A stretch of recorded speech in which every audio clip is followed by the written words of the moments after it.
iRacing is a sim racing game that combines a true-to-life racing experience with an online community of virtual racers from all around the globe. iRacing offers a multitude of officially licensed cars and tracks, laser scanned with millimeter accuracy.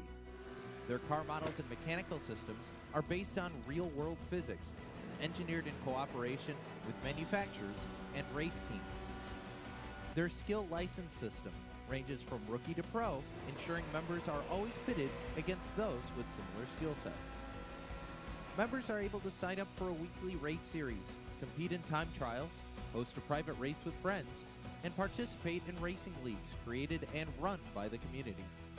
With over 170,000 members, iRacing works in partnership with renowned motorsports organizations like NASCAR to deliver virtual races based on the real-life NASCAR Cup Series, as well as many other series on the NASCAR ladder. iRacing also features team racing, providing a variety of options for members to create and manage their own teams, race with friends or real-world teammates in full-length endurance events like the 24 Hours of Daytona, Spa 24, or the Bathurst 12 Hour. Additional partners include IMSA, World of Outlaws, Supercars, and IndyCar, allowing members to race in their very own Indianapolis 500, Bathurst 1000, Chili Bowl, and many more iconic events. This is iRacing, delivering the most authentic racing experience short of getting into a real race car. Sign up today at iRacing.com.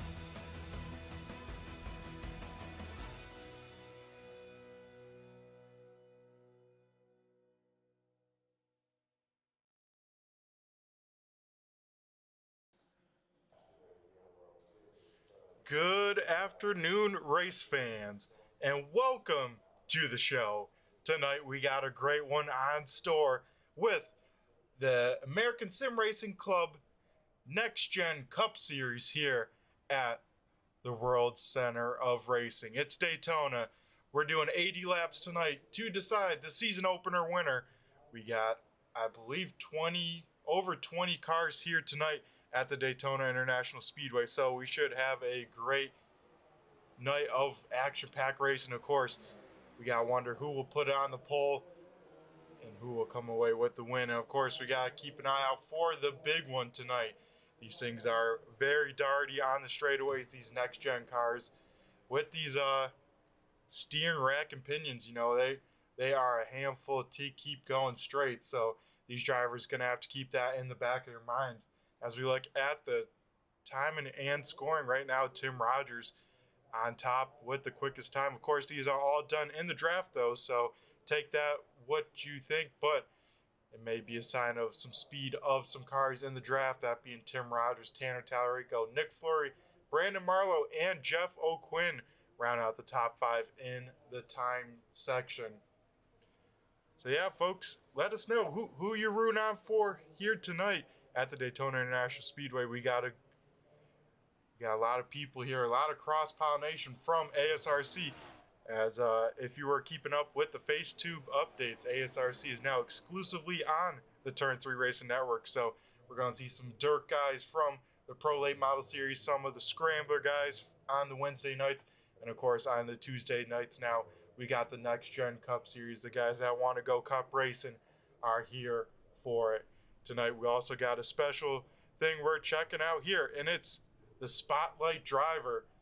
And that is actually going to be our quick time driver in practice here, that being the 48 machine of Tim Rogers. We're going to go get a moment to speak with the 48 driver.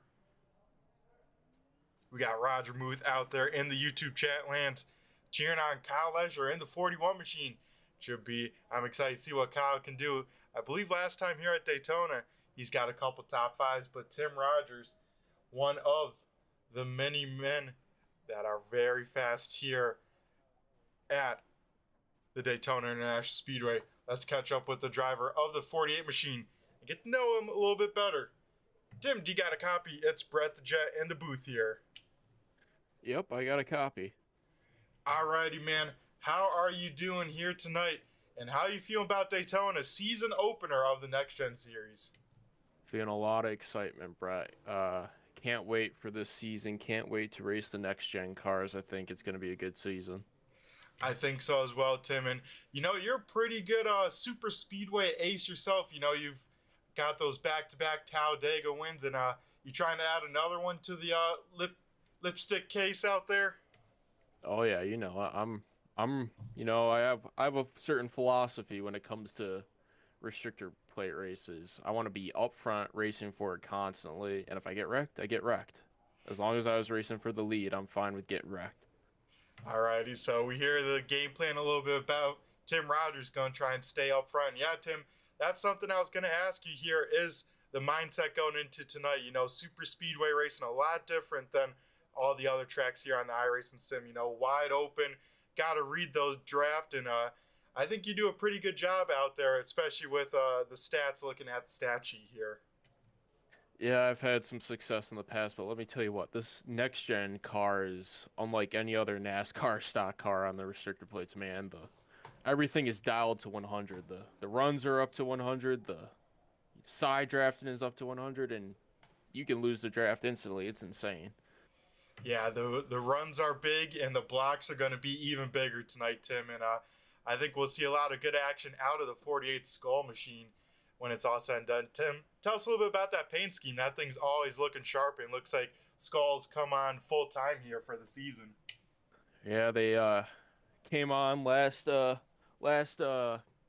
the previous late model season with ASRC. They came on for the Snowball Derby, and they've stuck on. They've been great partners, and hopefully we can get them a win finally. Yeah, they have not seen Victory Lane, and I know they're a rowdy bunch that wants to see them out in Victory Lane. So, Tim, hopefully you can get it done here tonight. But going a little bit away from the virtual world, the virtual racing world, what can we expect from Tim Rogers on a day-to-day basis out here? On a day-to-day basis, well, usually me doing schoolwork.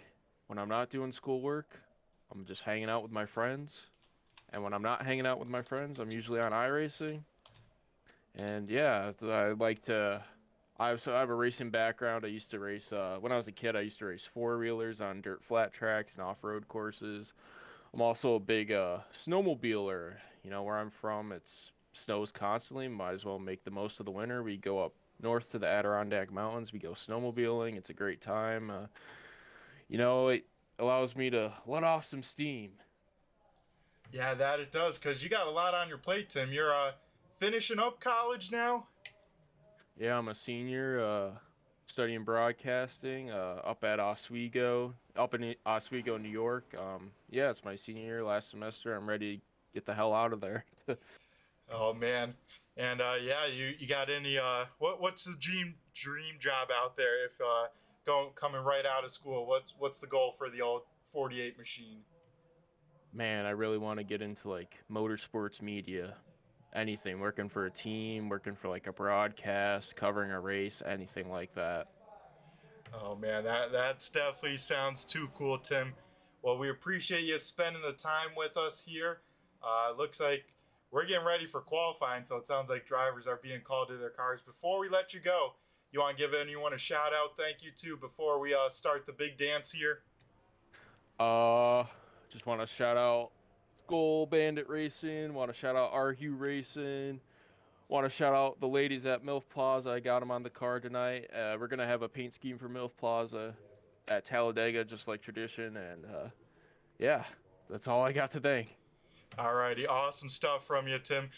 Guys, that's a 48 machine. Tim Rogers piloting in that thing. Hopefully going to park it down in Victory Lane. Tim, you have yourself a great night, and hopefully we'll be talking to you on the other side. Yep. See you, Brett.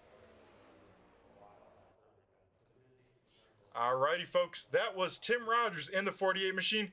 Now we'll head down trackside and get ready for some qualifying action here at the Daytona International Speedway.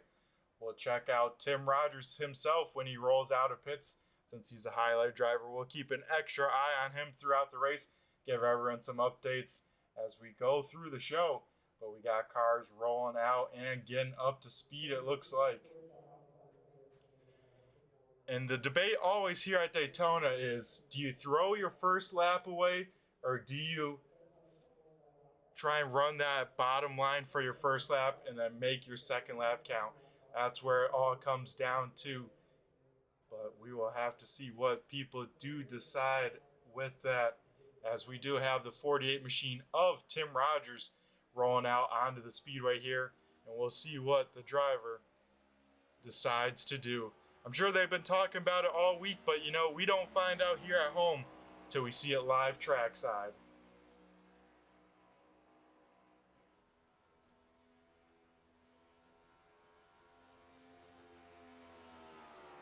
Tim Rogers heading down the super straight for the first time. This is just the outlap, getting that thing up to song. These things do have the sequential gearbox here tonight with these next gen cars. You know, single lug sequential gearbox, independent rear end, all that fun stuff underneath these cars. So these drivers that are used to the old style stock cars, you know, a lot to get adjusted to. And we'll see if staying in fourth versus fifth gear, you know, might be faster qualifying. So a lot of variables going in with these newer next gen cars. As we see Tim Rogers on his first time lap, and it looks like he is against the wall here for his first entire lap. So again, that thing wound up as much as he can, and then we'll see what he can do on his second time lap. We'll see him hug that double yellow line and try and be as smooth as possible on that wheel of that 48 Skull machine.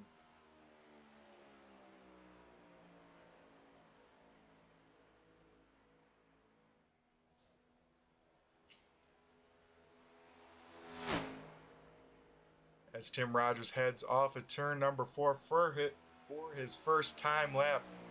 We'll see what he can do, but this first lap probably won't be the greatest from the 48 machine, because running up against that wall this time, he'll go all the way down to that inside line, and we'll see what he can do here.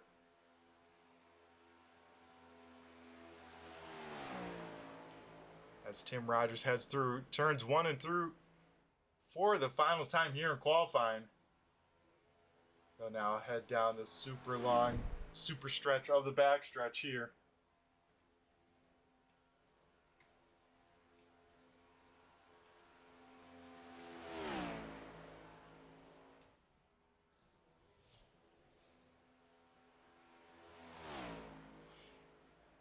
And off of turn number 4, the 48 machine comes right now, bottom of the charts, but that will change here as he heads to the start finish line. We expect a big jump. Will it be good enough for pole? Tim Rogers crosses the line and goes P number 8, and you can see everyone within a few tenths of each other. I mean, everyone in the top 10 within a tenth of each other in the timing scoring. So as you guys can tell, very, very close on that score sheet here.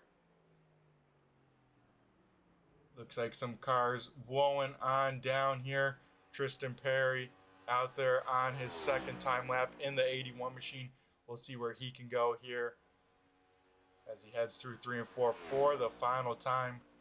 And some strategy being played here too. It looks like we got about 5 cars or so not taking a qualifying time. So those guys will elect to start at the back, try and keep their nose and car out of trouble, and see what they can do when it's all said and done, and hopefully avoid that big one that is coming right now. Is Nate Henry with the quick time. Zach Heiser almost tying that lap as Brian Wilderson heads across the start finish line, puts that thing inside the top 10 just barely with a P number 10.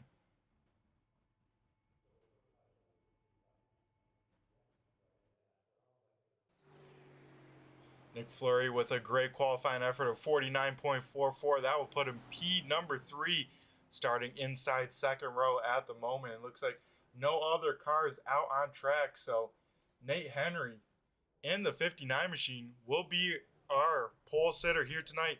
He'll put down a flying 49.42 in the 59 machine. So the first pole of the season goes to the driver of the 59 machine, as we now get ready to head down trackside and go through tonight's starting order.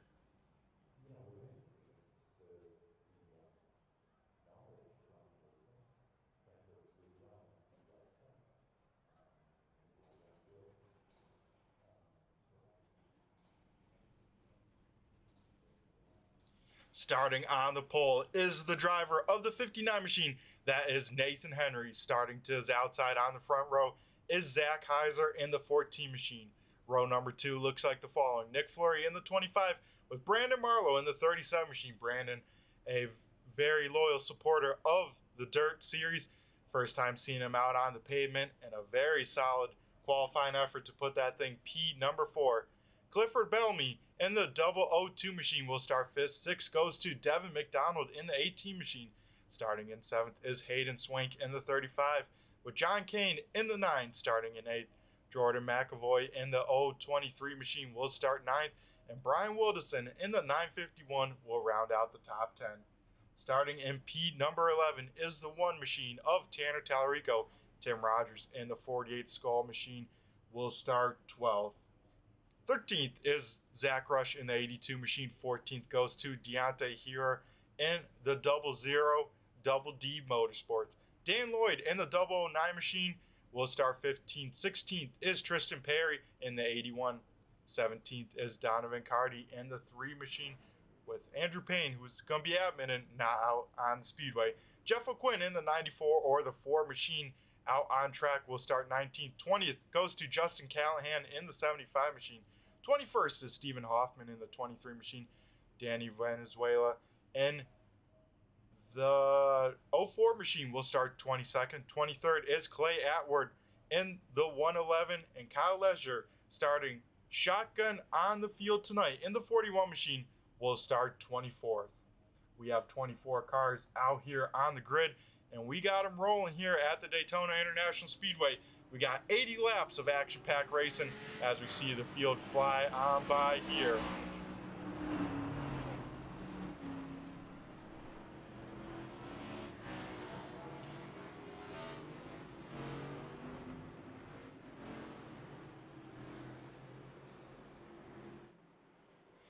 As we get cars rocking and rolling, we got some famous by morning. What's up? How you doing? Who you out here rooting for? Glad to see you in the YouTube chat lands. We also got Eric out here. How much faster is the next gen car compared to the old ones?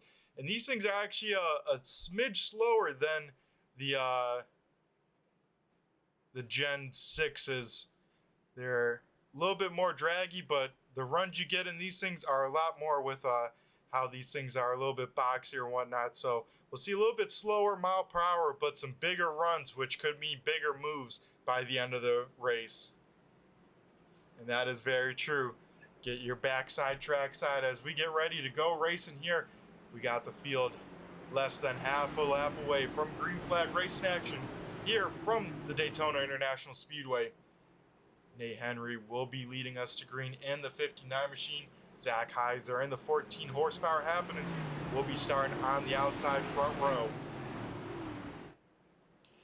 We will see some guys for sure pulling shoots on the first lap, ducking down to the apron, down the backstretch, dropping to the back, and we'll see people like Tim Rogers trying to go to the front if he can. But the iRacing pace car darts down pit road, and for the first time here for the ASRC Next Gen Cup Series, we are green flag racing here at the Daytona International Speedway.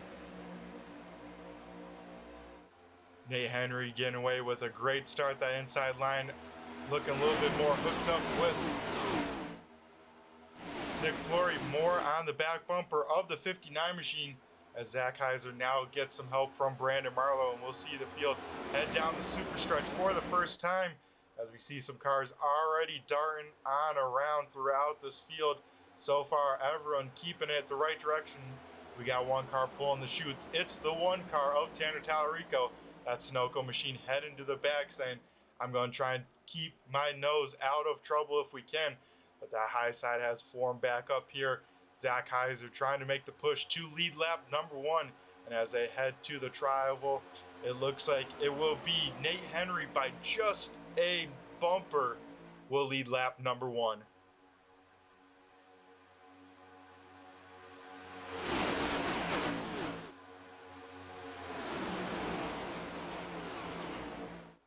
The field heads off at turn number 2. Deontay Hero almost gets a piece of that wall in that bright green and purple machine. It looked like he might have gotten a push from the 81 and got a little bit tight, but That was definitely close. That could have been really bad here early in this race.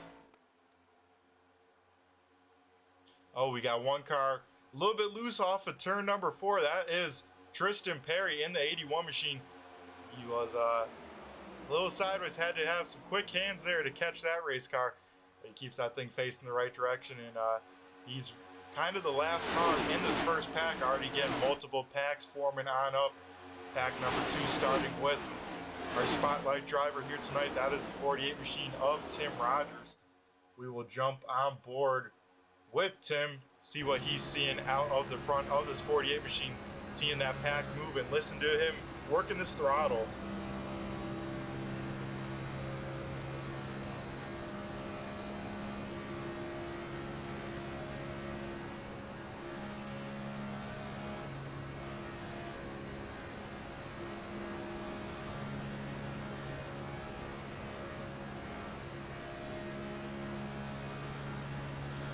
You can hear Tim's not really trying to catch this pack in front of him. You hear him lifting, probably trying to save a little bit of fuel. We don't quite know the fuel window per se. I know it's right around the 40 laps, so it's going to be very close to the fuel limit, let's say, when it's all said and done. We'll take a look backwards on the 48 machine and see what's going on behind him right now. It looks like everyone kind of sorted on out, single filed on in as Tim Rogers is in this second pack out here.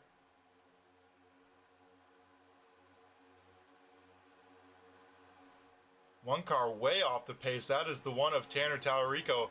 It looks like Tanner has lost the draft out there, so he is sitting all by himself in no man's land, and he's hoping for a yellow because this could be a very, very long race for the one car if this goes green for a while, as he has lost the draft. And that's the other thing with these next-gen cars I didn't mention pre-race, but if you do happen to be the last car in the pack and you lose that draft, there's no way you're catching it. That pack's going to check out from you. These cars are so draggy that you're never going to catch them. So Tanner Tallarico already about 10 seconds back from this pack and losing time rapidly. As we go back up to the front, Nick Fleury out here leading laps in that 25 Racers for Christ machine. He's out there leading this top row, being pushed by Brandon Marlowe and John Kane on the move. That 9 machine up about 5 spots down that outside lane. That white, blue number 9 machine looking pretty sporty as well here at Daytona.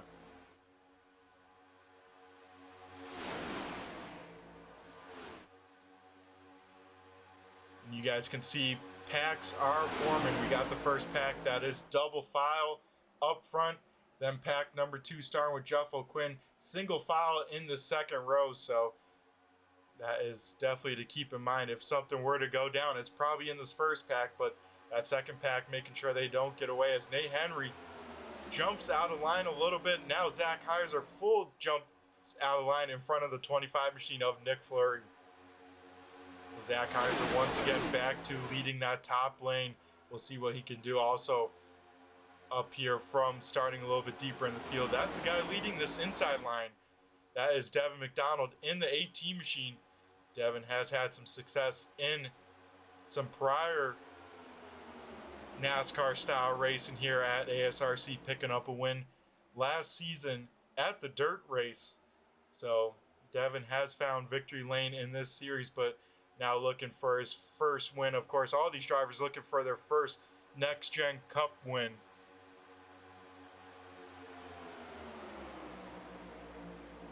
Oh, as we got trouble, Zach Heiser goes on around in front of the field.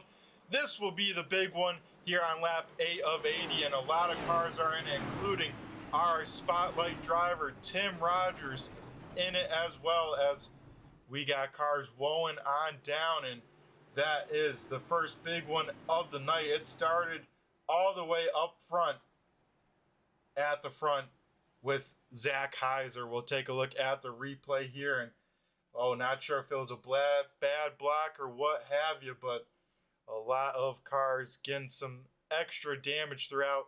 John Kane into the wall late, but that could have been a lot bigger, folks, as you see Deontay Hero going on around as well. So that is our first yellow of the night. We'll go back and rewatch what happened between the 25 and the 14. Oh man, it looks like maybe Nick Fleury trying to go for a gap, and Zach Heiser tried to cut him off and just move too late, as we will have to maybe get one more look at the replay here and see what may have happened.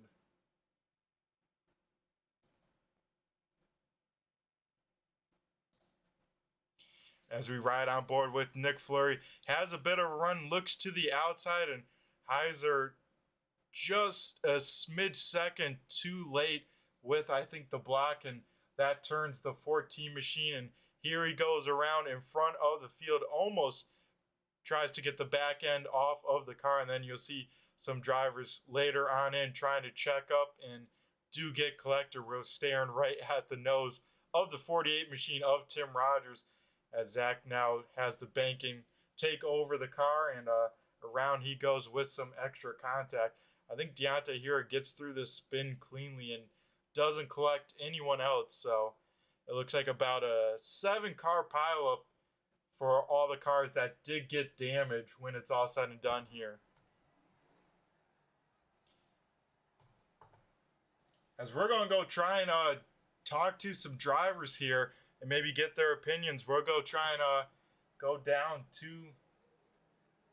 let's see if we got anyone down in the infield care center, and see if we can get a word with maybe the driver of the 14 machine of Zach Heiser.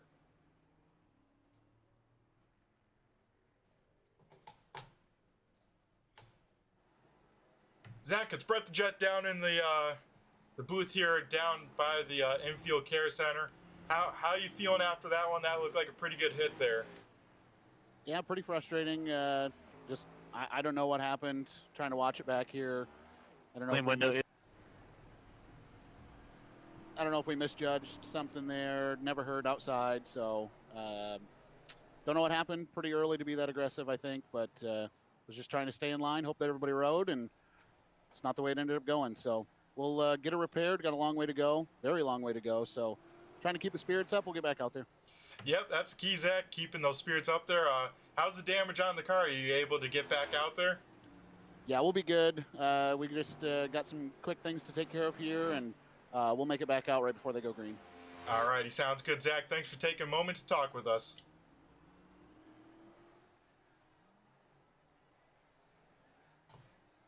And then, folks, we'll try and chat with the other driver involved. That would be the 25 machine of Nick Fleury. We're going to try and get a word with him real quick.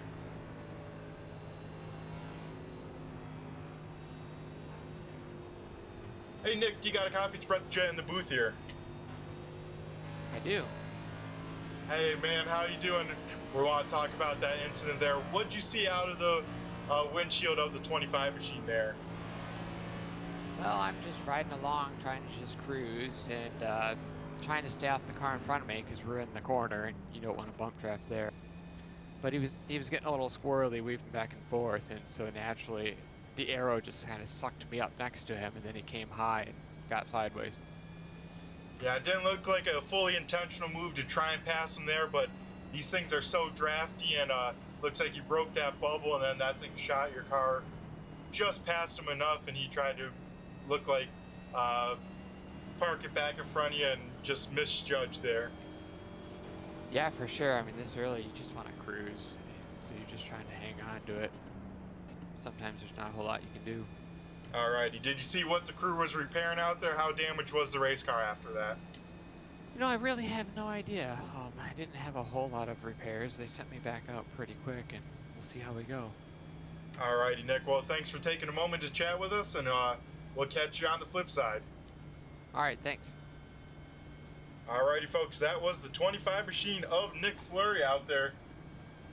Also involved pretty heavily in that wreck as we get ready to go back. Green flag racing here. I believe the lights are out on the iRacing pace car. So we are going green next time by. And it looks like we got Still 2 cars still on pit lane, that being Zach Heiser and John Kane. We'll have to see if those guys do end up making it back out on the speedway. But this is our first yellow of the night here as we now click down to lap 11 of 80. So a pretty early incident. We haven't had an early yellow in an ASRC Super Speedway race in a minute. So we'll have to see how this shakes out now. A lot of drivers with pit road penalties as you see the long line of cars on the inside line. But Devin McDonald in the 18 machine leading us back to green. He'll jump on the loud pedal here, and we go back to green flag racing action here at Daytona. Devin gets away with a great start. The question is, doesn't quite clear of Brian Wilderson. So now Wilderson has the run on the top side, and does he have a run? Brian Wilderson very much clear. It looks like he'll take the bottom and take Jordan McAvoy with him as well in the 23 machine.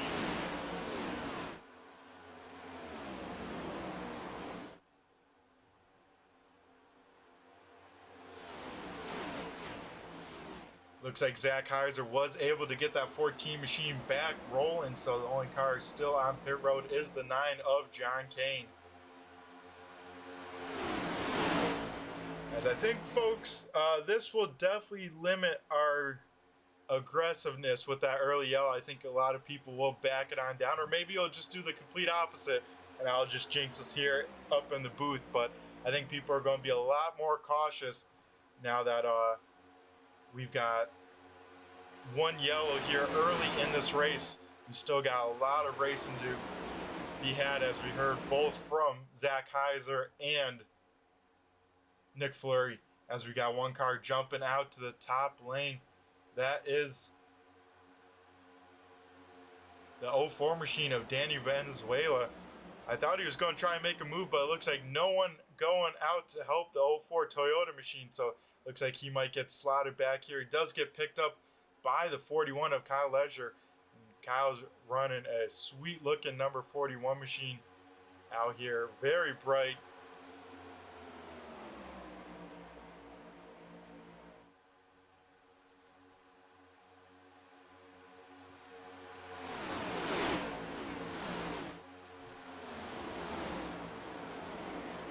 As especially with only 3 cars, unless they're really hooked up, folks, you're going to have a hard time really getting a move on the field here.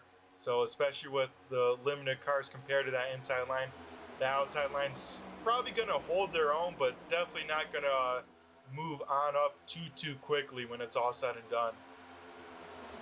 They do get some help from the 9 machine of Dane Lloyd. He is one of the cars that elected to jump to the high side. Looks like Deonta here pulling shoots in the 000 machine. He's letting Hayden Swank and Tanner Tallarico on by here on the speedway.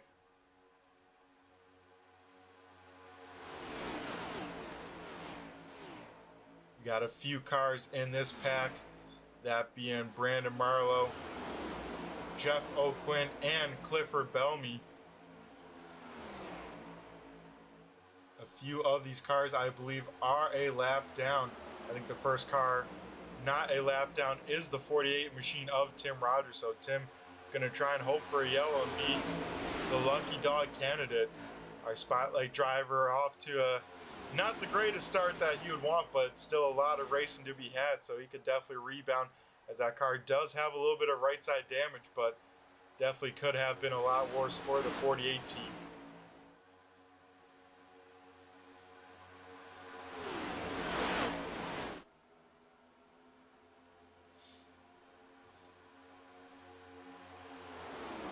High side now down to 3 cars and losing some ground to the cars on the inside lane. So looks like no one else really thinking it's worth it to jump out there, as we see Nate Henry jumping onto the apron down the backstretch. But out here in front, Brian Wilderson leading the way in the 951 machine. Finally got some sponsorship on that car. Finally someone was able to pick him on up and get a sponsorship, and that's a well-deserved sponsor. Brian has always been out front in these races. Always seem to have some kind of bad luck when it comes down to it. Hopefully this season will be a change of that for the 951 machine, but he's doing everything right so far, out there leading the way. Right now in second, Jordan McAvoy in the 23 McDonald's machine. That thing is pretty sporty as well.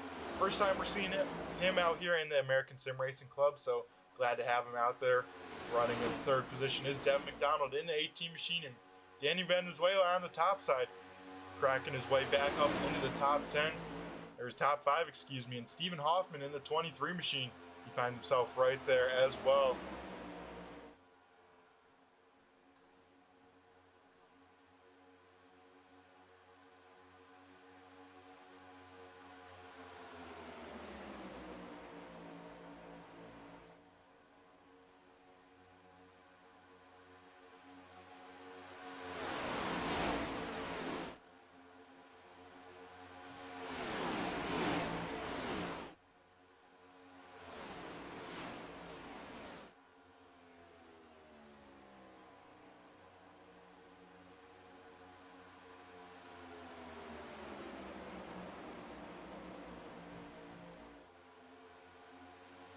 Alrighty, folks, we come back here with something pretty cool.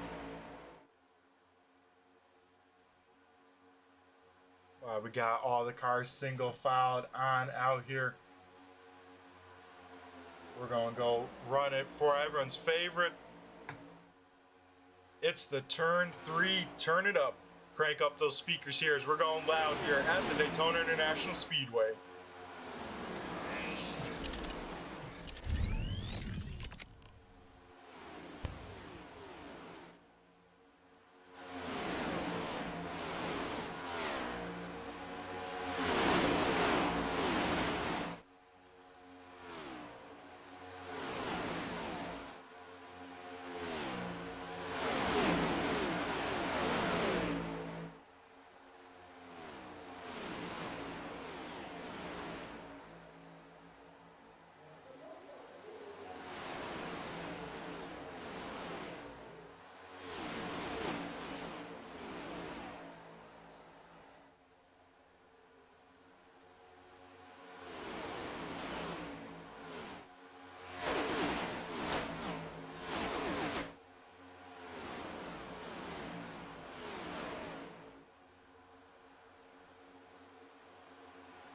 Oh, as we got trouble out here on the speedway. Looks like I think that was the 04 machine of Danny Venezuela out here spinning on the apron. It is the 04 machine getting that thing up to speed, but it looks like he does not bring out a yellow. We're going to go take a look at the replay here and see what happens. It has the 59 of Nate Henry on the back bumper, and oh, it looks like Nate Henry misjudged the bump, got the left rear of the 04 machine, but I believe he keeps it off of the inside wall. Let's see. And that he does. So keeps that car clean, but now finds himself all by himself here, about 20 seconds back from the race leader. So he's hoping for a yellow before he goes a lap down. Also during that break, we had Zach Heiser go another lap down. It looked like everyone was able to navigate around the 14 machine. But now we have definitely two separate packs out here on the speedway. The first being the top 10, then about the next 15 cars are in this pack here, being led by Donovan Carty in the 3 with Tanner Tallarico, Hayden Swank, Nick Fleury, Deontay Huer.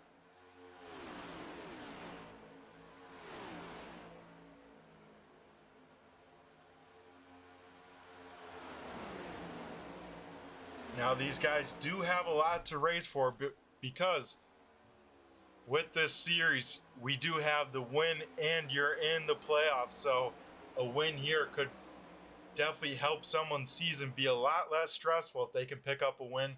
You know, a Brian Wilderson, Jordan McAvoy, Devin McDonald.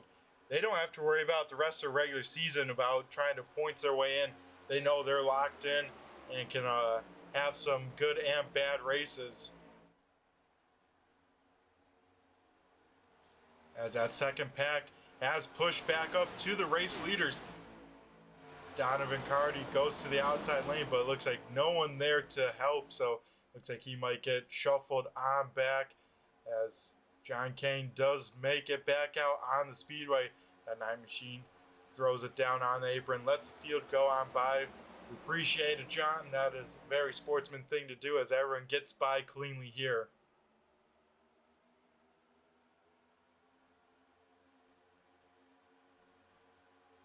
As we now complete lap 24 of 80.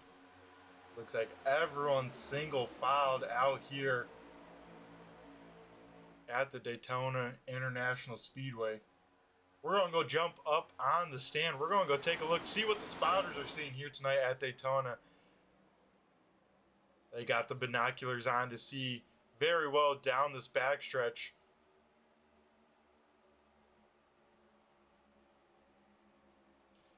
But we are perched high above the stands at the top of the tower of the World Center of Racing.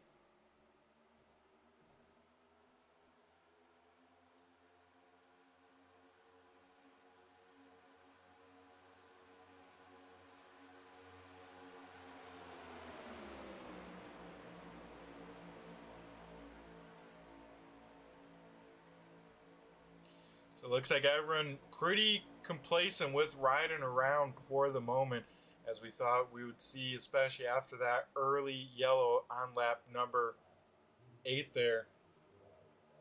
Brian Wilderson, since this restart, has led the field so far. No one really challenging him because there's not really a point, you know. You could get that bonus point, but everyone's looking at the big picture, trying to get that win when it's all said and done.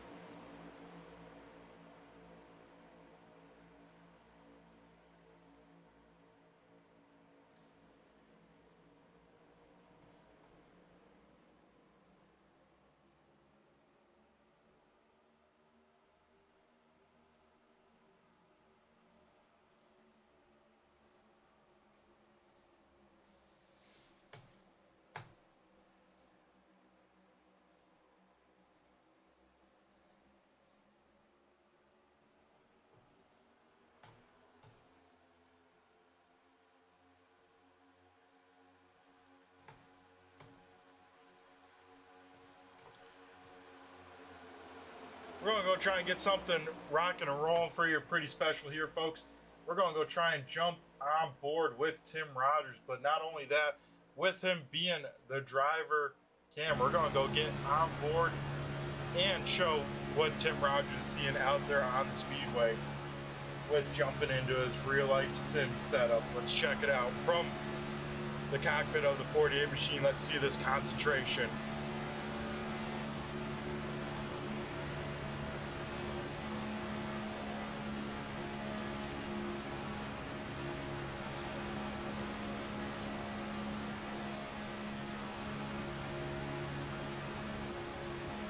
Making that outside work with Tanner Tallarico challenging Brian Wilderson for the point. So that second group now on the move, and that puts Tim Rogers right there in that third car in the top lane.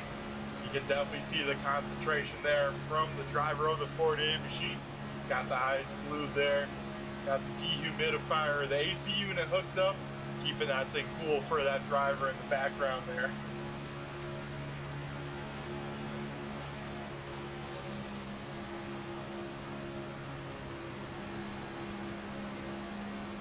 We're going to go wait for an interview with the driver just to not spook him. He's got some full concentration here as you can see him talking to his team there, trying to relay some messages. Probably do that 25 machine and maybe do that 3 car. As you can see in his rear view mirror there, Donovan Cardi all over the back bumper of Tim Rogers as those front 2 do get clear. So we're going to go jump back live here and see what we can uncover out on the speedway.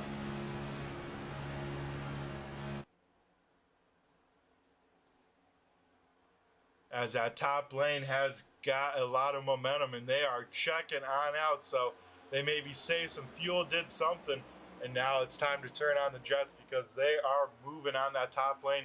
Have absolutely left Brian Wilderson kind of standing still, let's say, as that inside line has now disintegrated and everyone goes up to that top lane.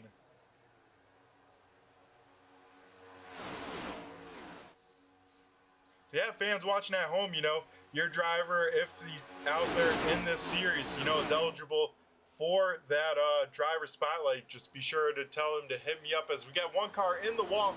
That is Deontay here. Gets a piece of the wall, able to get that thing off the speedway, keep everyone facing the right direction, and we stay green here on lap 30 of 80. That could have been definitely bad for maybe Deontay here, our pole sitter Nate Henry right behind him as well, but probably a little bit more damage for that 00 machine, but that thing already had a little bit as well. But yeah, like I was saying, be sure to bug your driver to try and enter in the hat for those spotlight drivers. Each race will have their own.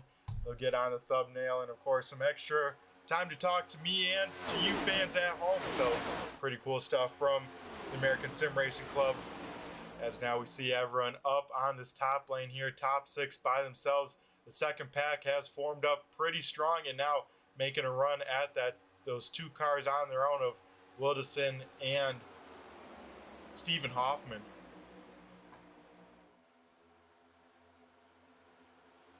One car jumps to that inside line. That is Deontay here. Looks like he does not have any help. As one car in the wall and one car goes around. That's our pole sitter, Nate Henry.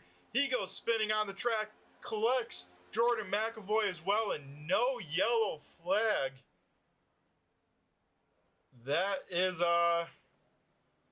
interesting there, as we see Jordan McAvoy getting that 23 machine facing the right direction, but we somehow stay green, and not sure if, as McAvoy trying to get a yellow, as we'll see if we can get it, but out front we stay green. As we'll take a look here at the incident, they're already spinning out there on the track, so don't know if we're going to have the replay here, as the 2 major cars involved are pole sitter Nate Henry and the 23 machine of Jordan McAvoy. Looks like we do stay green, so that can only mean one thing. We are ever so closer to green flag pit stops. These things do have the super speedway brakes on them, so these drivers going to have to be a little bit cautious heading to pit road, because these things do not like to stop when it's all said and done. So a lot to be thought about here, as we got our pack of about the top 10 on their own. Then we got some stragglers of Tristan Perry in the 9th position in the 81 machine, then Zach Rush in the 82 with Clay Atwood. Atwood has been a solid, quiet runner, but right now just outside of the top 10. He's looking to make something happen here late in this race once we do get a late race yellow. Kyle Lesher and the 04 machine have teamed on up and running together. Kyle Lesher currently in the 12th position. 13th is Dan Lloyd. With this group out here, they have picked up Nate Henry as well. So this group trying to make sure they don't go a lap down, because they are kind of some of the closest cars to be in that boat, as they're about a half a track back.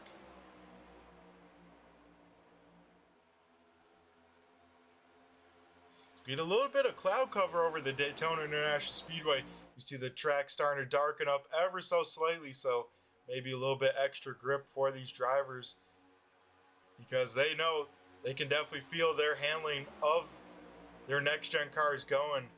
These things are very tire sensitive with the low-profile tires and whatnot, especially with the draft. You know, these cars can go from loose to tight depending on just the air around them.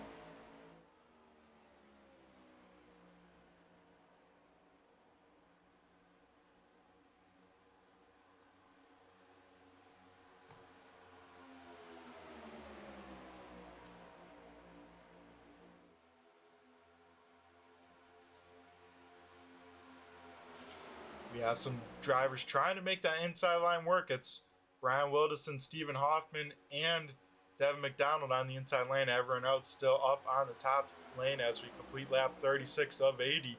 And to get everyone pumped up for this current season and another series from the American Sim Racing Club being broadcast on the Turn 3 Racing Network, we're going to go have a Scrambler promo here, and we'll be right back on the other side.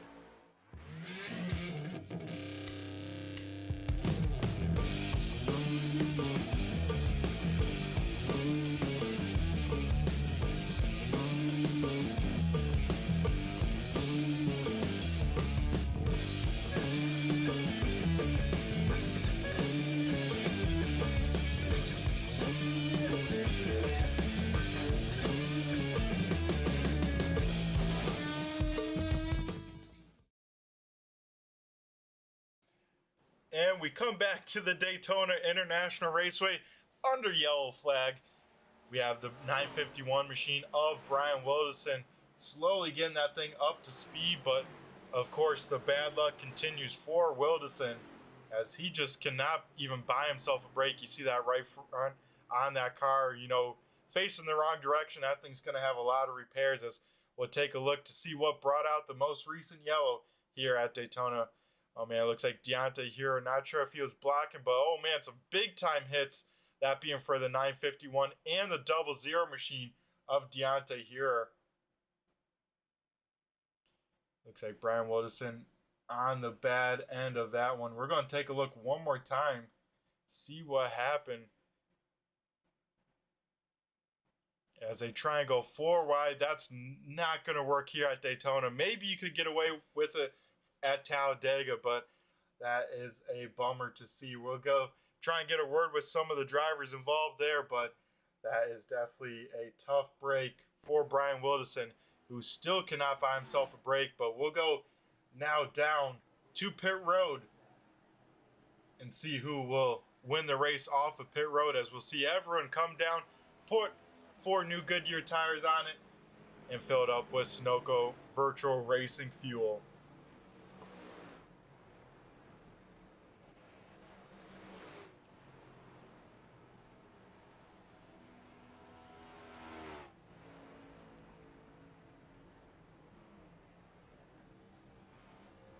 Off of pit road, looks like the one of Tanner Tallarico wins the race off of pit road. Then Hayden Swank, Donovan Carty, Nick Fleury, and Stephen Hoffman round out the top 5 there off of pit road.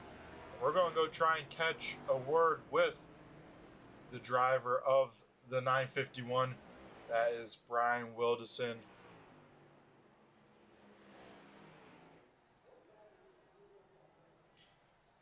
Who looks like he'll be down in the infield care center.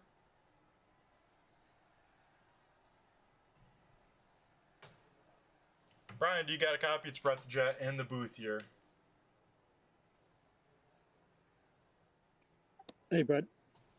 Alrighty, we got you down here from the infield care center. Brian, that was a pretty hard hit. How are you feeling after that one? Yeah, I got banged up a little bit. I'm not sure exactly what happened. I think I was in the middle and kind of felt like a ping pong ball a little bit there. But we'll see if we can get fixed up here and keep going. Yeah, hopefully you guys can get that thing fixed up. It looked like that right front was facing the wrong direction when you were getting that thing back up to speed. How damaged is that 951 machine? Yeah, it's pretty bad, but we'll see what we can put around here to end, maybe stay on the lead lap. Yeah, that's going to be the goal. I was just saying, especially you, Brian, it seems like you can never catch yourself a break or even buy yourself a break, it seems like always something happens to that 951 machine. You've had some really strong races here, and seems like you can never catch a break. Yeah, that's the way it goes here in pack racing. You just got to get caught up sometimes in a big one, and sometimes you make it through, and sometimes you don't. Yep. Well, Brian, before we let you go and get this thing up to speed, anyone you want to give a shout out to out there in the broadcast? Just American Sim Racing Club and you, Brett, here for putting the race on for us. Alrighty, awesome stuff. Well, Brian, hopefully your luck turns around, and hopefully we'll catch you on the flip side. Thanks, Brett. Alrighty, folks, that was the 951 machine of Brian Wilderson. Luckily, still has his cheery and whatnot. That's the awesome thing about Brian, even though, you know, it seems like he cannot buy himself a break. He can still see the light at the end of it.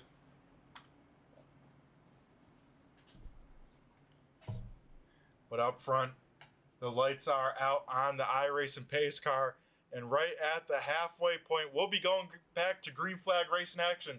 Tanner Tallarico in the one machine leading us to green. Hayden Swank in the 35 will be starting to his outside.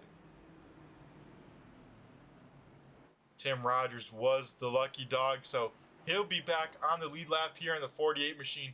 Looks like we have about 17 cars still on the lead lap here as iRacing pace car heads down pit road. We get ready to go back green flag racing action here at the Daytona International Speedway.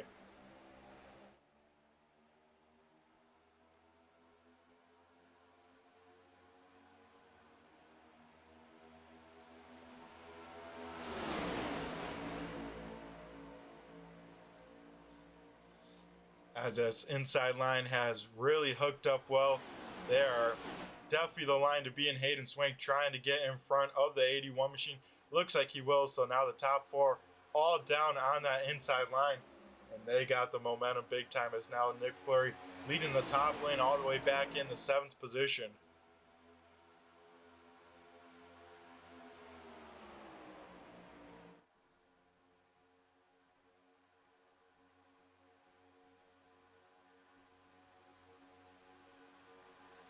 That time by for sure the cross flags halfway down, halfway home in this race. Tanner Tallarico leading the way over now Donovan Carty, who finds himself in the 2nd position.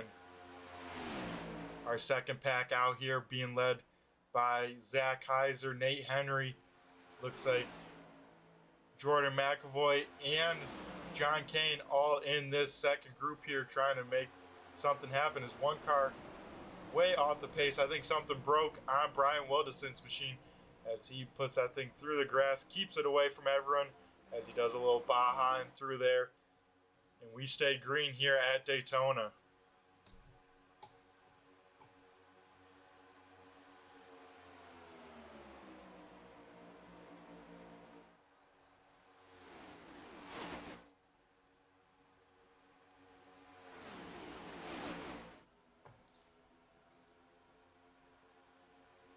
Further on back, these guys still trying to make this top lane work, but keeping right about that 8th position here. They at least have 4 cars up top, so they can at least get some momentum going now. But they might need a few more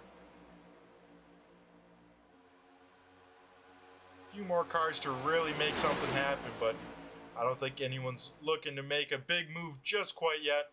As we got one car, Danny Venezuela, maybe just kissed that outside wall off of turn number 4 there.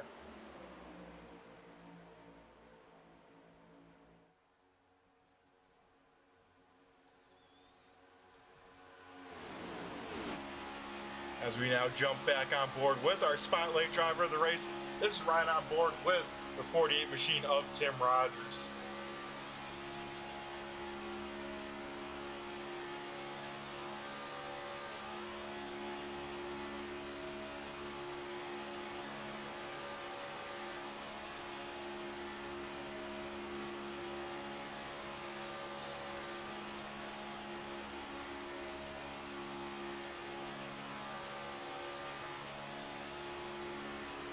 We'll try and get a word with the driver of the 48 machine out here and see what he's thinking of the car. Tim, you got a copy of Brett the Jet on the radio here? Yeah, I got you. Alrighty, man. We're riding on board with you here, looking from your roof, one of the best cams in here. Get to really sense the speed of the catch friends flying by, but I'm sure you're not even looking at that. You're looking at the back bumper of that 25 machine. Yeah, we're trying to get this outside line moving. It's getting pretty dicey here. Woo! Yeah, we just can't get any momentum up here. Me and Nick are trying to get it going, but no one wants to play ball. No one wants to come up here. Yeah, it looks like you need about 2 more cars or so for that top side to really move, but it seems like no one else really taking the bait. As now, yeah, it's only you and Nick up there on the top lane. Yeah. No, I just got back. We had the outside line going last run. I was a lap down, unfortunately, but now that we're back on the lead lap, just trying to get back hooked up with Tanner there and see if we can control the outside again. Yeah, that one car is looking pretty sporty. Like you said, when you guys made that top line work last run, it was pretty impressive. And I think that group, if you guys can form back up, is a force to be reckoned with. Well, looks like we got some momentum here. We're getting up sometime. Yeah, we are. We'll jump on board with you and see what you're seeing. We'll jump right in the cockpit view here, see you working that wheel as well.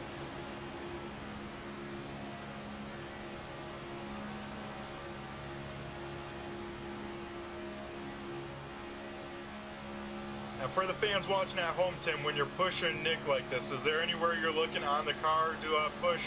As Sandra throws a huge block here. Looking for a dead center push as we're getting stacked up here. So we got Danny Venezuela in the wall behind you. Yeah, we were checked up there. Yeah, just looking for a dead center push. These cars are crazy. You can push in the corner, anywhere. It's just, as long as the guy you're pushing can handle it, you can make something happen. And as you can see, we're pushing it right up front. Tanner jumped up, and now deja vu, man. Yep, back to the top lane. It's like old NASCAR now. Everyone against the wall. Yep, and I think we're gonna just try to ride this one out now, you know? Yep, back on the lead lap, Tim, and you're right where you said you want to be, up here in the front, so we're going to go let you to it, and we'll catch you back here in a little bit. All right, thanks, Brett. That was the driver of the 48 machine who we're riding on board with. That is Tim Rogers, as we'll now jump out of here and take a look here. See what has changed in the time and scoring horse. Tanner Tallarico still leading the way. Now Nick Fleury in second. Tim Rogers up into third position in that top lane. As Stephen Hoffman, one of the few cars by himself on the inside lane, able to slot in front of Hayden Swank there in the 23 machine.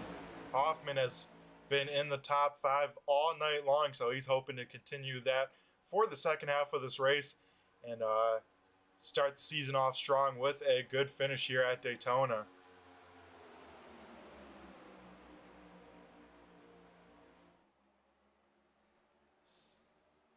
A little bit of fun fact about Stephen Hoffman here at Daytona. He is currently the biggest mover of the race at the moment. He is up 16 positions from where he started. As we got one car that kissed the wall. That is Devin McDonald in the 18 machine.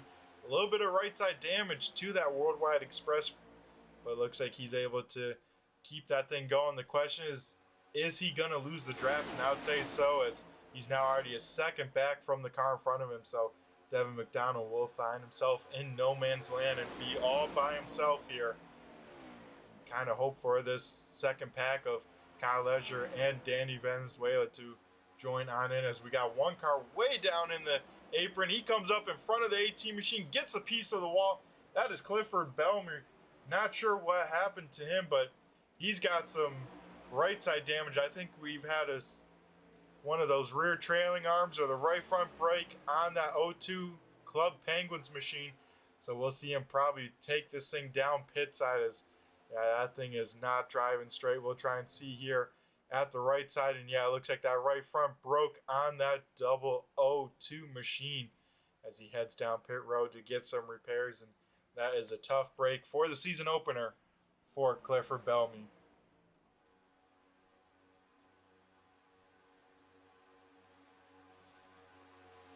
Up front, top 4 up in the top lane. Now Stephen Hoffman trying to lead that inside lane. Nick Fleury flirting with the wall there. Had to be inches away from it in the middle of the corner, but keeps it off of it. Now Hoffman trying to get some cars. Has the more cars down low. We'll see if they can generate enough momentum and take over this race lead from the one machine, who has led every lap since the halfway point here at the Daytona International Speedway.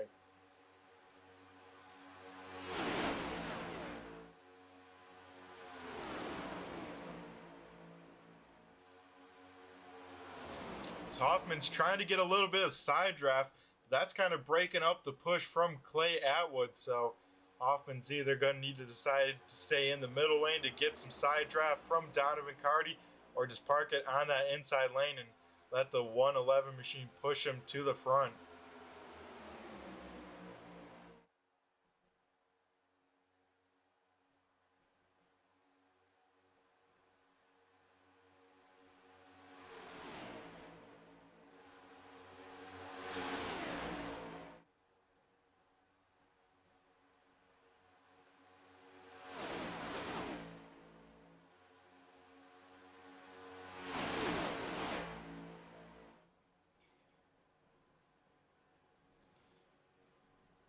as Dane Lloyd has come from the back of this pack, drafted up on that top lane. Now tries to go lead the bottom side, but it looks like no one wanted to go with him. So he'll drop once again back to the back of this pack. So a lot of shuffling going on in the backside, but looks like up front the top four is still all hooked up and still staying committed to that top lane. Looks like a few of those hot lap hero machines are hooking on up. Looks like the three of them trying to get all lined up, that being Clay Atwood, Brandon Marlowe, and Dane Lloyd, all part of that hot lap heroes gang. And those guys are very quick, especially on the dirt side of things, trying to make an impact here in the late race of our season opener here for the Next Gen Series.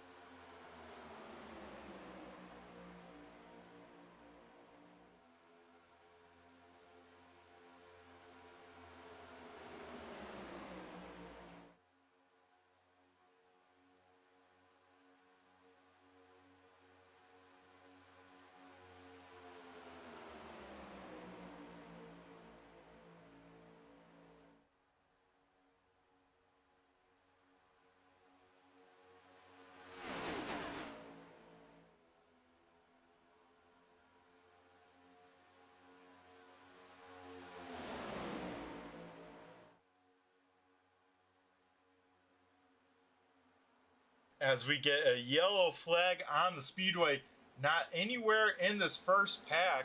So we're going to try and find where the incident was. It looks like maybe the 53. Yeah, there he is, kind of coming to a stop on the front stretch here of Nate Henry. So we're going to go try and find the replay here and see what happened to our pole setter, who continues to have a rough night.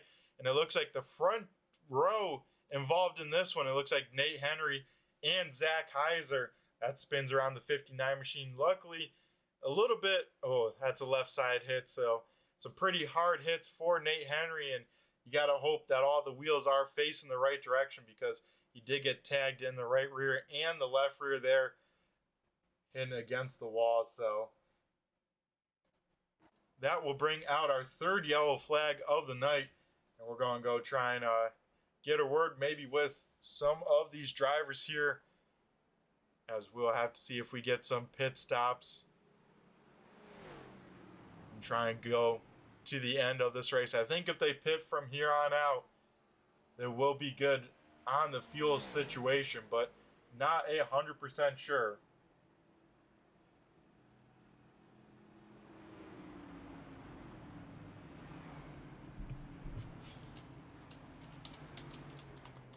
We will see if it looks like we will have takers down pit road.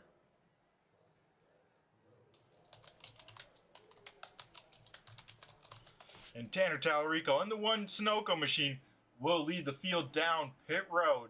And we'll keep an eye here, see if anyone has any crazy strategies, any two tires or anything like that. Jordan McAvoy did want to see that yellow. He gets a lap back. I think Brandon Marlowe now back on the lead lap. So some guys able to get back on the lead lap as Donovan Carty leads the way out of pit road. Tanner Tallarico comes out second. Tim Rogers in third. Looks like Nick Flory in fourth. Dane Lloyd fifth out of pit road.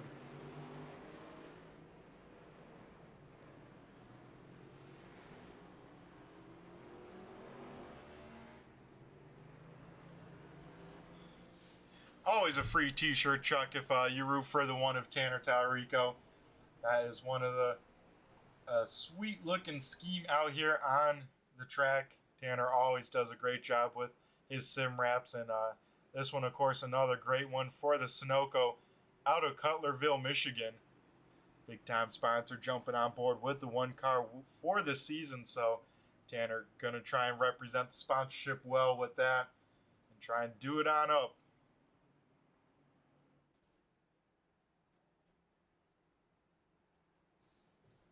As we'll try and jump down to the infield care center and maybe get a word with the driver of the 59 machine of Nate Henry, see what his perspective on that was, and having his night go from bad to worse. Hey, Nate, do you got a copy? It's Brett the Jet in the booth here. How you doing, Brett?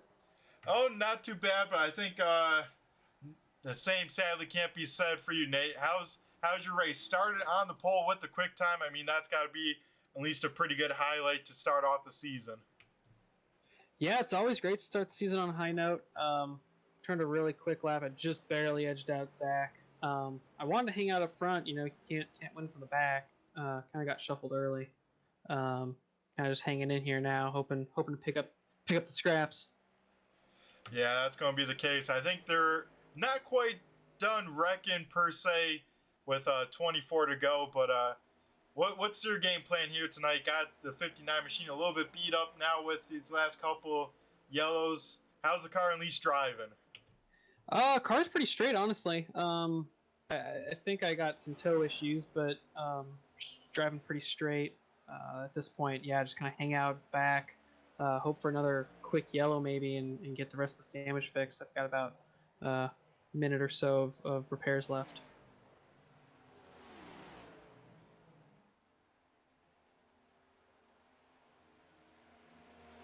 And yeah, it looked like maybe just a bad bump there to bring out this third yellow there.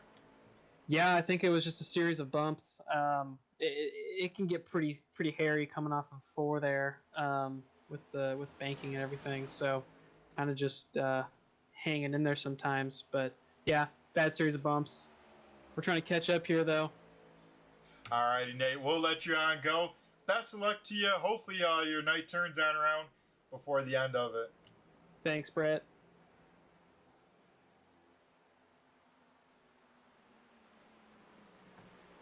Alrighty, folks, that was the driver of the 59 machine.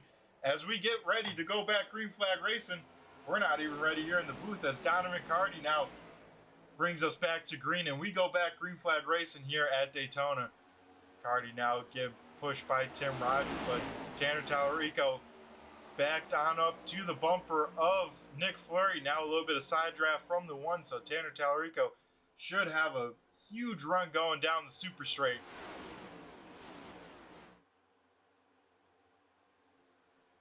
And with these yellows, we see 16 cars back on the lead lap here. Nate Henry, the last car on the lead lap. Zach Heiser back in on pit road and probably done for the night. Same with Brian Wilderson. Justin Callahan and Jeff O'Quinn also early retirements in this race. But Tanner Tallarico wasted no time to get back to the point. He leads away in this top lane and taking Clay Atwood with him. Clay now finds himself back up in the top 3 as everyone once again jumps to that outside lane. It seems like no matter where that one car is out on track, it seems like you do want to work with him because that car has been flying. I like to say, you know, you get a FMS Rapid Graphics on the Dirt Series and, you know, you pick up a 10th. Well, that's the same for those QuickTime Motorsports Media wraps done by Tanner Tallarico. You put one of those on the car and you instantly gain a few tenths. We got one car in the wall. I believe that's Clay Atwood just brushing the wall off of turn number 4. That's going to kill his momentum and he's going to get shuffled back in the mid-pack as cars still trying to get around him. Now we see 3-wide racing action here at Daytona. As it looks like everyone sorts on out. Stephen Hoffman, being the smart racer he is, gets on the binders a little, lets him on in, knows it's not time to make aggressive moves. Not quite yet.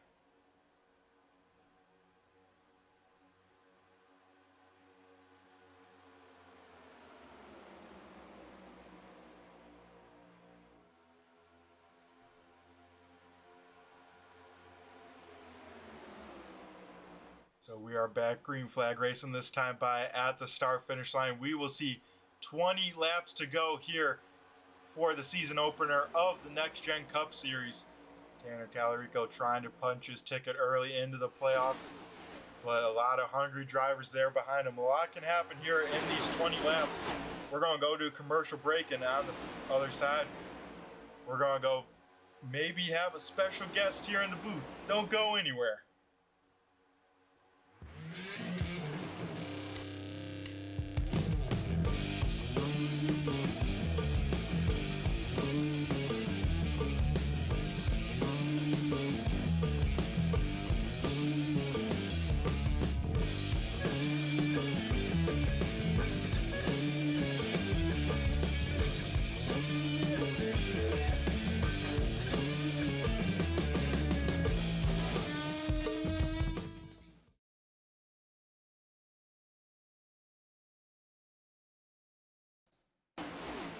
Alrighty, folks, we come back here to Daytona International Speedway. A little bit of three-wide action as Devin McDonald trying to make something work in the 18 machine.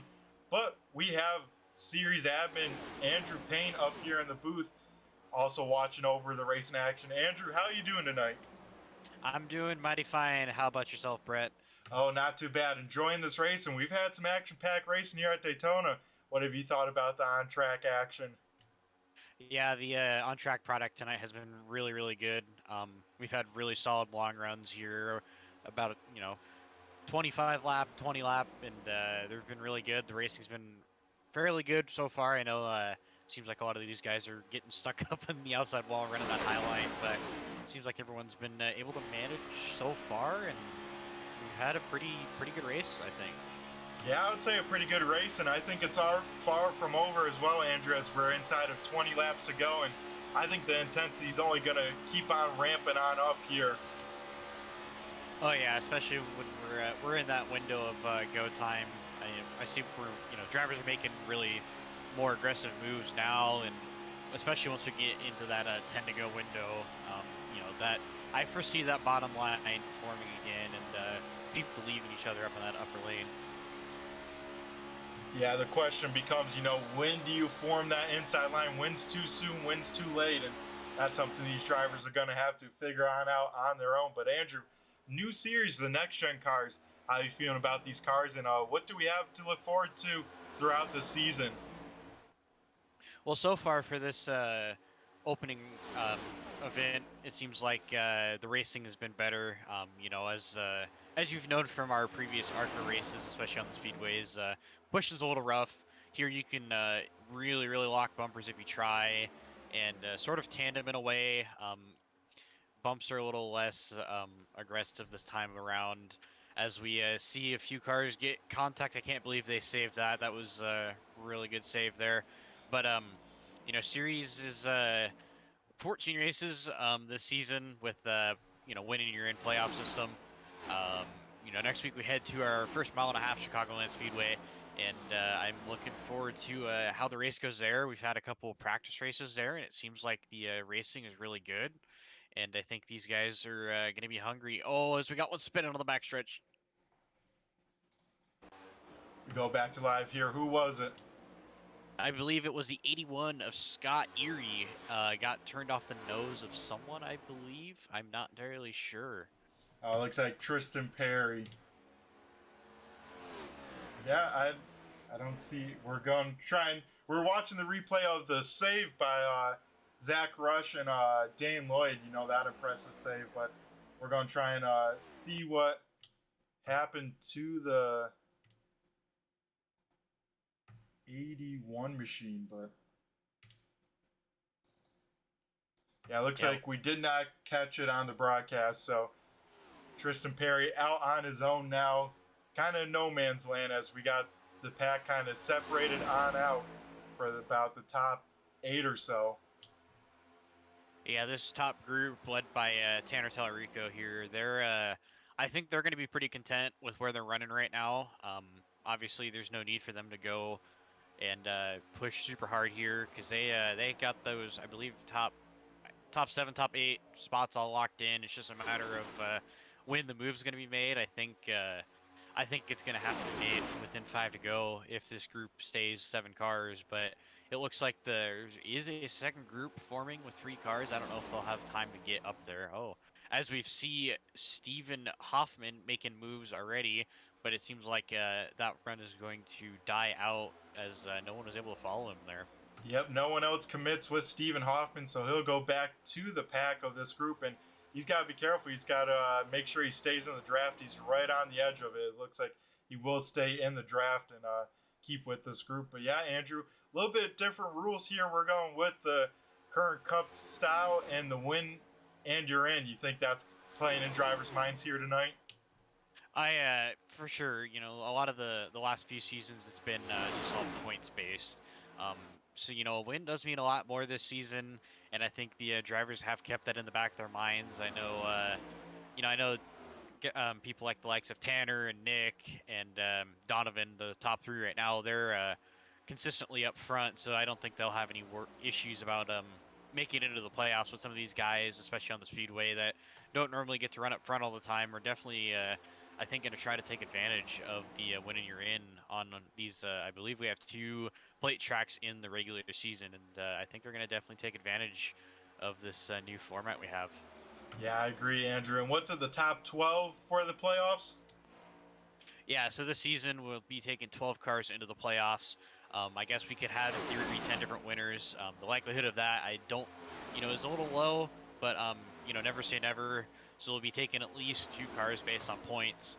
And then when the playoffs roll around, first round is 3 races, and then we take the top 4 out of that, and then they all comes down to, I believe, Homestead as our finale, and whoever finishes best there will end up being the champion. But I think we're going to see a lot of different strategies this season with the knowledge of the you're winning, you're in. Yeah, I agree with that, Andrew. It's going to add an extra wrench for these drivers to keep in the back of your mind. But I'm going to go let you continue admin and stuff because I know it's going to get crazy here in, for sure, 11 laps or less. So, Andrew, thanks again for jumping in the booth, taking some time to chat with us, keep these fans informed, and we'll catch you later. Yep, for sure.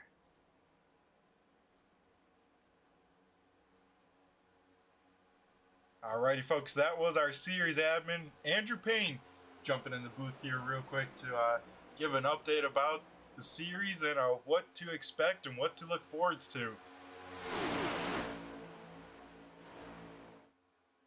That's why we're chatting with him. Devin McDonald did get a piece of the wall just ever so slightly, but able to stay in the draft. And this time by, we see 2 open palms from the flagman. 10 laps to go. And the second group is trying to come.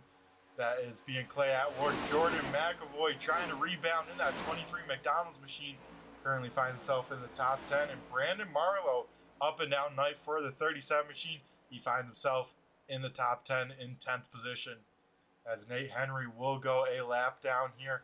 It'll be the first car lap down. So Henry looking for a yellow. Get the lucky dog and see if he can sneak away a solid finish by the end of it.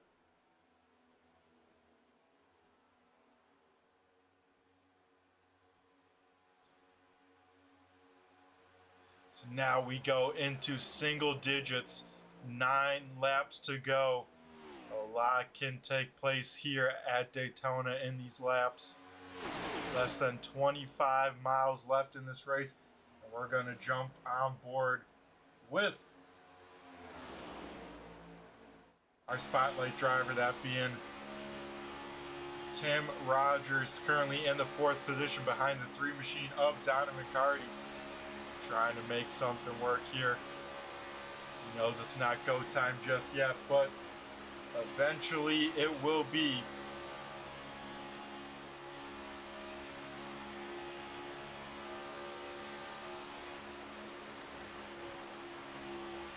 As we'll look at the concentration once again from the driver of the 48 machine.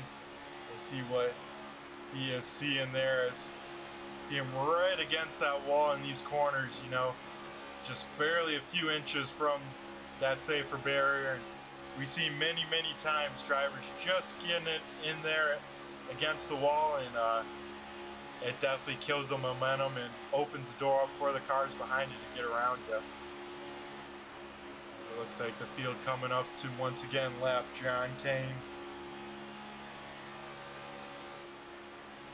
Tim Rogers, a little bit of a sigh from him, knows what is coming. It's about to get crazy here at Daytona.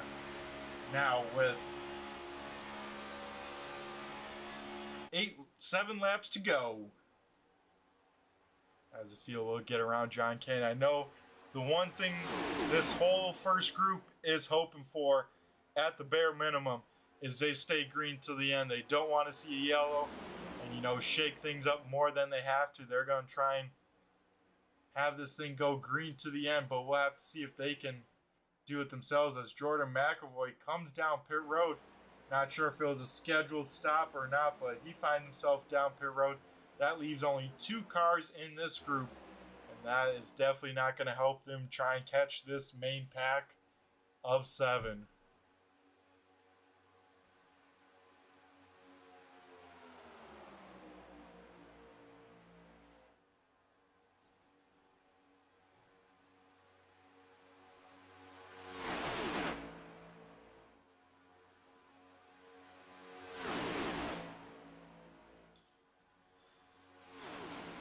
front pack heading down the super straight in the third pack, being led by Kyle Lesher, who finds himself now in the top 10.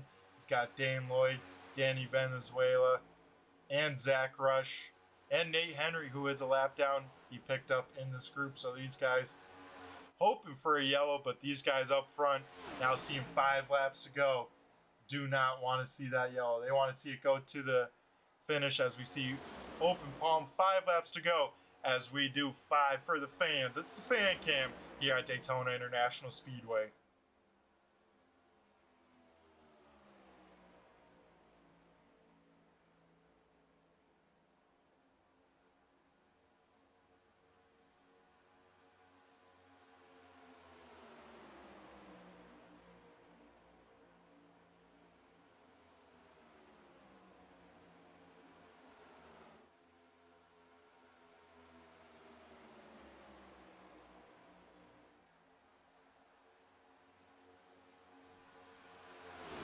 This time by, we will see 4 laps to go.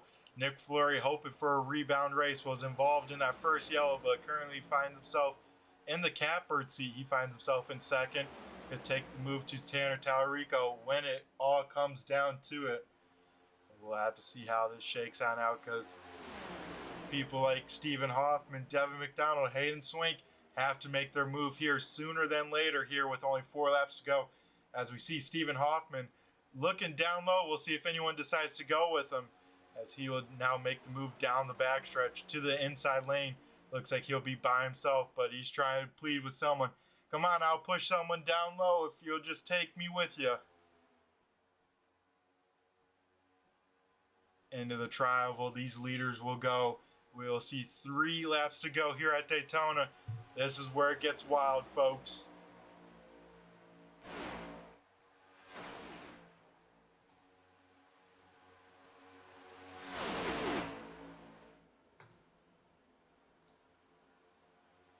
One final spotlight to the 48 machine of Tim Rogers. He's from Binghamton, New York. He's sponsored by Skull, Bass Pro Shops, and Milf Plaza. He's the 2-time Talladega winner here in the league, trying to make a win here at Daytona. He loves all kind of racing. Favorite driver? The man, Jimmy Johnson. He enjoys the big block mods at Penn Can Speedway. Favorite iRacing car and track, the Gen 6 at Chicagoland. This time by, the field will see popsicle sticks up in the air. 2 laps to go. Most memorable iRacing moment for Tim Rogers was winning the 2020 Daytona 24 Hours here at Daytona. And he did that with some of the drivers in this league, as we now see 2 laps to go. So far, no one's making their move yet. They're saving it here till the very end. These drivers in this front pack hoping to see the yellow. That means this race will go to the end. Everyone else hoping to see a yellow flag before they get there. But off of turn number 4, the leaders will come and see the white flag. One more lap. Presented by American Sim Racing Club. Once again, Stephen Hoffman goes down low, but I think you got to make the move here down the backstretch if you decide to make it. We'll see if Nick Fleury jumps out of line or if he'll push Tanner Tallarico to the win. It's the final lap, folks. Let's see what will happen. Down the backstretch they come for the final time. Hayden Swank jumps out of line, takes Devin McDonald and Stephen Hoffman. It looks like it might be a little too late, though, as now Donovan Carty goes down low. He'll block Hayden Swank. Big time bump coming. They are pushing hard now down low. Hayden Swank giving Carty a big push down the front stretch. Contact here. Tanner Tallarico on the wall. Hayden Swank involved.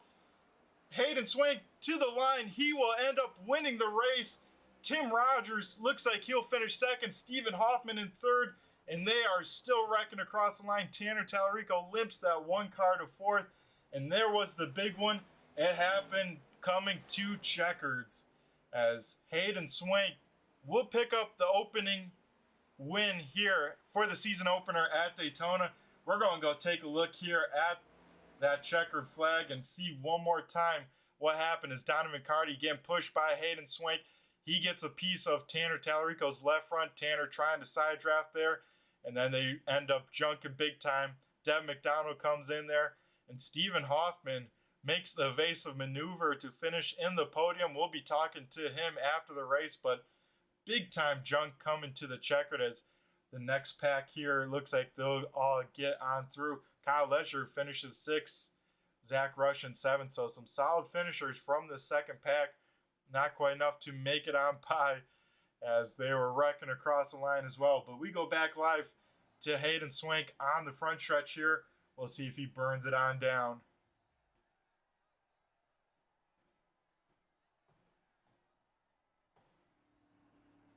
We're going to be right back on the other side from commercial break. We'll be interviewing the top 3. Don't go anywhere, folks.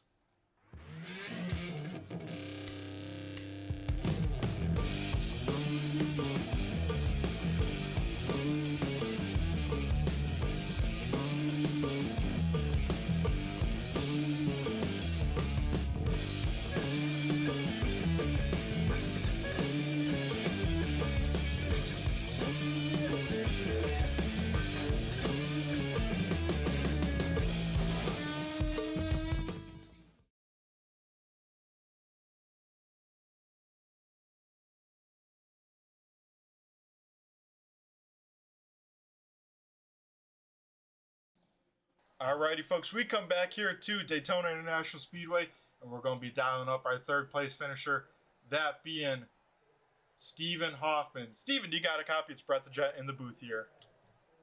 Yeah, I got you. Alrighty, man. Heck of a wild race, of course, at Daytona. Wouldn't have it any other way. Tell us a little bit about your race. I missed practice, missed qualifying, so I knew if I just started out in the back, try to avoid everything, and be in the top 5, close to it. And the last couple laps, these things take a long time to get a run going, so I knew you had to be up front at the end, and had a clean car, and it worked out for us. Yeah, I tell you what, it seemed like you were trying to get that inside line going from lap 5 onward. It seemed like no one really wanted to go until that last lap there, and it seemed like you jumped to the top side. Yeah, I had a little Days of Thunder moment. I mean, I figured if they start wrecking, I had a better chance in the top than the bottom, because everyone's want to. If you see someone spinning, your reactions to go inside. So it worked out for us. Luckily, we hit Tanner and kept the car straight and was able to finish 3rd. So that was pretty fun. I'll take it. Yeah, driving through the smoke at the end with them all wrecking around you, you pick up a podium finish. And Steven, I gotta say, that is pretty impressive. You were inside the top 5 all night long, so you definitely earned this podium finish when it's all said and done. Yeah, it was pretty fun trying to get the real race car together, and didn't even know if I'd make it tonight, and joined in right before we took the green flag, so it was pretty fun. Yeah, glad to have you, Steven. And for the fans watching out at home, what you racing in real life? We run a dirt sport modified at Florence Speedway. Car my dad and myself got together. Awesome stuff. Always gotta love those modifieds. My old man has dirt modified. I got a pavement one, so gotta keep those modifieds rolling because they are definitely an awesome class. That they are. That little tire keeps you on your toes. That's for sure. Well, Steven, before we let you go, I'm going to go hand over the mic to you and thank who you got to thank on this 23 machine and who might be watching out there in the YouTube chat lands. It looks like you did have someone out there cheering you on. Yeah, I'd like to give a shout out to it's probably my dad or my mom. Those two are watching, and my brother Kyle, if he's watching. And thanks to Andrew for getting the series going. It looks like it's going to be a pretty good one, the whole ASRC group. And glad to have Turn 3 broadcasting all of them.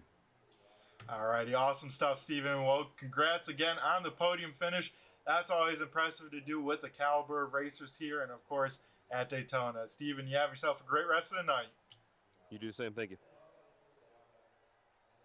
Now we'll dial up our runner-up finisher, our spotlight driver, Tim T-Pain Rogers. Tim, do you got a copy? I do, Brett. Alrighty, Tim. Tell us a little bit about your race. And man, that was a crazy finish.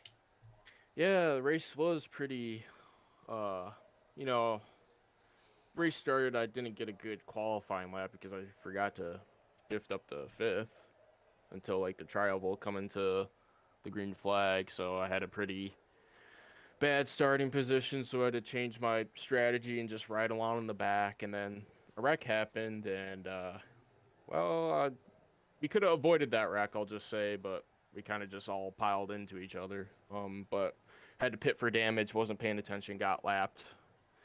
Then luckily got the lucky dog. I was able to get hooked up with Nick and Tanner there throughout the whole race, and yeah, me, Tanner, and Nick. Our strategy was just to stay up top, control that top line, and it was working for most of the race. We kind of got split apart there at the last restart, but we were still controlling the top line. And then you know how last laps are at super speedways. It's checkers or wreckers. Either you're coming across the line first or you're in the wall, and guys just got way too squirrely up there, and he wrecked coming out of 4. I luckily avoided it somehow. I just tunnel vision, man. Tunnel vision, just focused, got through it, and luckily lucked into a second place finish. Yeah, I tell you what, Tim, we jumped on board a few times with it throughout the race. See that concentration out of that 48 machine, and man, if we could, we would have that up there for that finish, because I'm sure it was a sight to see there coming to the checkers with them all wrecking around you. I wasn't making any weird faces, was I? No, you're all good, man. Okay, that's good. But yeah, speaking about, you being the spotlight driver here tonight, you get the podium, so maybe it's a good luck thing to be the spotlight driver. What do you think about the whole experience? Yeah, it was a fun experience. It's definitely a way for the audience to get to know our drivers, and it's a great way for drivers to promote their sponsors and stuff. I think it was a really great idea, and from what I was hearing from people watching the broadcast, it was really well done on your part. So if you haven't already, send your TGA file to Brett, basically your paint scheme, and he'll get in contact with you, set you all up for a spotlight. Alrighty, awesome stuff. Appreciate the shout out, Tim.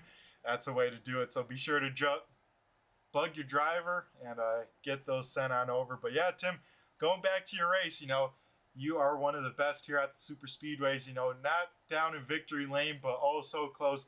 You finish in second. I mean, that's got to be at least a pretty good feeling after the up and down night you had. Yeah, I'll take a second place. Definitely not where I thought I was going to finish at the start of the race, but just kept my head cool, got in line, didn't do anything stupid, kept my car straight. And when you keep your car clean and stay out of trouble at super speedways, it's amazing what can happen, and a little bit of luck is needed. Like I was just super lucky I avoided that last lap wreck, but it's all about concentration and staying clean. Yeah, that's the key, Tim. Well, before we let you go and celebrate this runner-up finish, Tim, I'm going to go hand the mic over to you, and I know you got a lot of sponsors on that machine to thank. Yeah, I just want to thank all the admins for putting on a good show as always at ASRC. Want to thank you and Turn 3 for broadcasting these races. You guys always put on a good show, and our exclusive broadcast partner now, which is great. Want to thank Skull Bandit Racing for giving me a fast Camaro here. I mean, this thing was hooked up. I had 3 minutes worth of optional, dude, and this thing, you could have told me I didn't have any optional. This thing was so fast still. Want to also thank MILF Plaza. We got the girls back at the pit stop. They're waiting for me. We're going to do a little photo shoot, and then, yeah, that's all I got. Awesome stuff from you. That's driver of the 48 machine, Tim Rogers. I'm sure we'll be talking to you throughout the season, Tim. Best of luck, and we'll catch you on the flip side. See ya, Brett. Alrighty, folks. Now we'll head down to Victory Lane and get a chat with our race winner, the person on the right place at the right time. It's the 35 machine of Hayden Swank. Hayden, do you got a copy? It's Brett the Jet in the booth here. Hey, Brett. What's going on? Oh, man, not too much. We're catching you down here in Victory Lane at Daytona. And Hayden, how's it feel? It really doesn't feel as good as it probably should. I'm just really disappointed the race ended like that. I ran a smart race all race long, but obviously not the way I wanted it to end. I hate that for the 3 and everybody else involved in that, because it was going to be a good race to the line otherwise.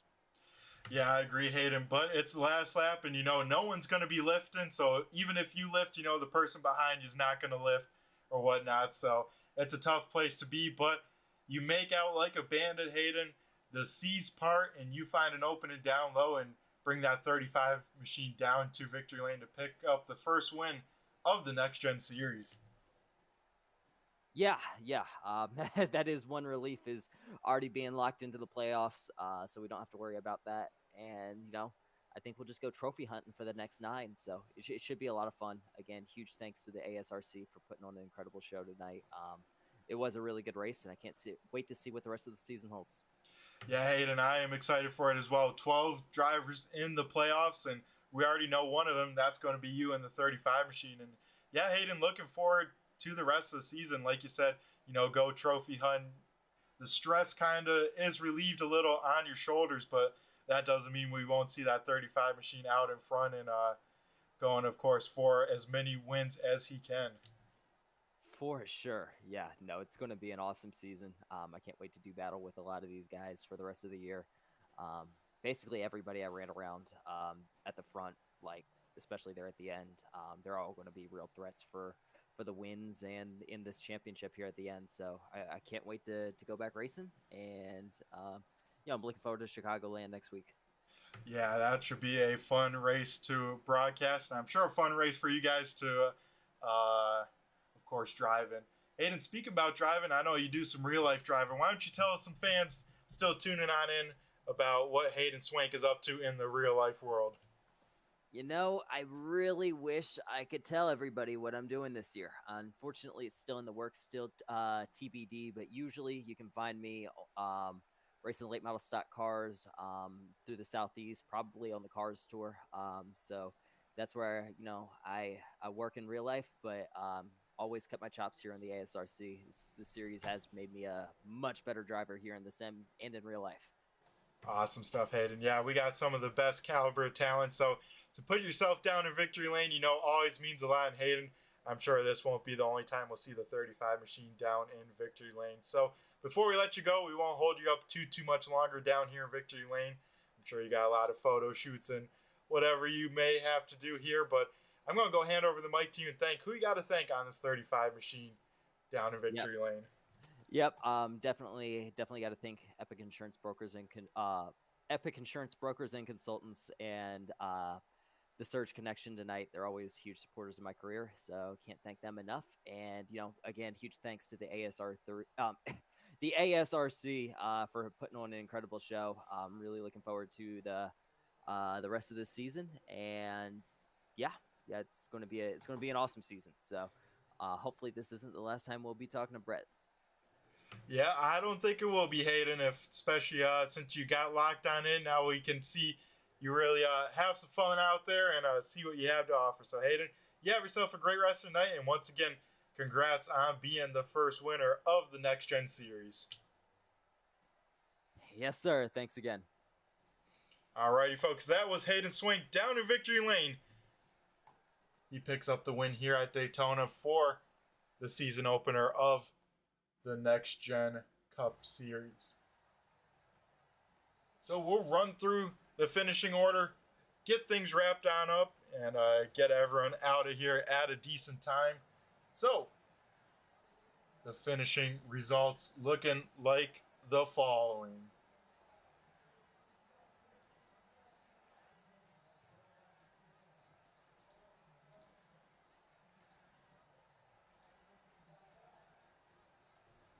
Hayden Swank picks up the win in the 35 machine.